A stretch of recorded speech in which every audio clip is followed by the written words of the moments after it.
ಮಾಡ್ತಿದ್ನಲ್ವೋ, ಯಾಕೋ ಹೀಗ್ ಮೋಸ ಮಾಡ್ದೆ?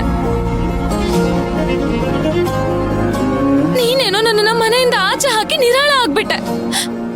ಆದ್ರೆ ನಾನ್ ಅನ್ಭವಿಸಿದ ಒಂದ್ ಕ್ಷಣ ನರ್ಕ ಕಣೋ. ನಿನ್ನೆಷ್ಟು ಮಿಸ್ ಮಾಡ್ಕೊಂಡೆ ಗೊತ್ತಾ? ಛಾಯಾ ಪ್ಲೀಸ್ ಮಾತಾಡಿ ಆಯಾಸ ಮಾಡ್ಕೋಬೇಡ ಛಾಯಾ. ಬಾ ಕೂತ್ಕೋ. ನಾವು ಬೆಂಗಳೂರಲ್ಲೇ ಎಷ್ಟು ಚೆನ್ನಾಗಿದ್ವಿ ಅಲ್ವಾ ಅಗಸ್ತ್ಯ?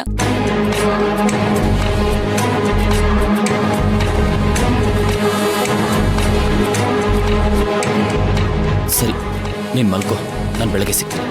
ಹೆಂಡತಿ ಕಾಯ್ತಿರ್ತಾಳೆ ಅಂತನ ನನಗ್ ಗೊತ್ತು. ನಿನಗೆ ನನ್ ಮಾತ್ ಕೇಳಿದ್ರೆ ಇರಿಟೇಟ್ ಆಗುತ್ತೆ ಅಂತ. ಆದ್ರೂ ಅಗಸ್ತ್ಯ, ನನಗೆ ನೀನಿಲ್ದೆ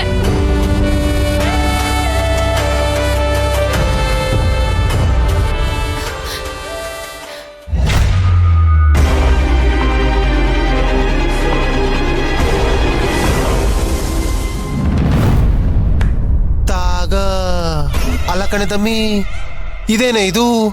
ಆ ಛಾಯಾ ಮತ್ತೆ ಮನೆಗೆ ಸೇರ್ಕೊಂಡ್ಬಿಟ್ಲು. ಅವಳು ಬಂದ್ರೆ ನೀವ್ ಯಾಕ್ರಿ ಇಷ್ಟು ಟೆನ್ಷನ್ ಮಾಡ್ಕೋತೀರಾ? ಅಂದ್ರೆ ಇನ್ನೇನು? ಅಲ್ಲ ಕಣೆ ತಮ್ಮಿ, ನೀನೇ ಛಾಯನ್ನ ಮನೆಯಿಂದ ಆಚೆ ಹಾಕ್ತೀಯ, ಆಮೇಲೆ ನೀನೇ ಅವಳನ್ನ ಮನೆಗೆ ವಾಪಸ್ ಕರ್ಕೊಂಬರೋ ಪ್ಲಾನ್ ಮಾಡ್ತೀಯ. ನಿಜ ಹೇಳ್ದಮ್ಮಿ, ನನಗೆ ಗೊತ್ತಿಲ್ದಂಗೆ ನೀನೇನಾದ್ರೂ ದೊಡ್ಡ ಪ್ಲಾನ್ ಮಾಡಿದ್ಯಾ?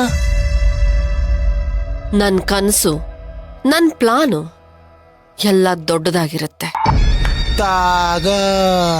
ಅದು ಸರಿನೇ. ಹಗ್ಗ ಕಟ್ಟಿ ಬಿಂದಿಗೆನ ಬಾವಿಯೊಳಗೆ ಹಾಕ್ದಾಗ್ಲೇ ಅನ್ಕೊಂಡಿದ್ದಮ್ಮಿ, ಉಪಯೋಗ ಇಲ್ಲದೆ ನೀನ್ ಯಾವ ಕೆಲಸನೂ ಮಾಡಲ್ಲ ಅಂತ. ಏನ್ ಪ್ಲಾನು? ಹೊಸದೇನೂ ಅಲ್ಲ, ಅದೇ ಹಳೆ ಪ್ಲಾನೆ. ಹೇಗಾದ್ರೂ ಮಾಡಿ ಅಗಸ್ತ್ಯನ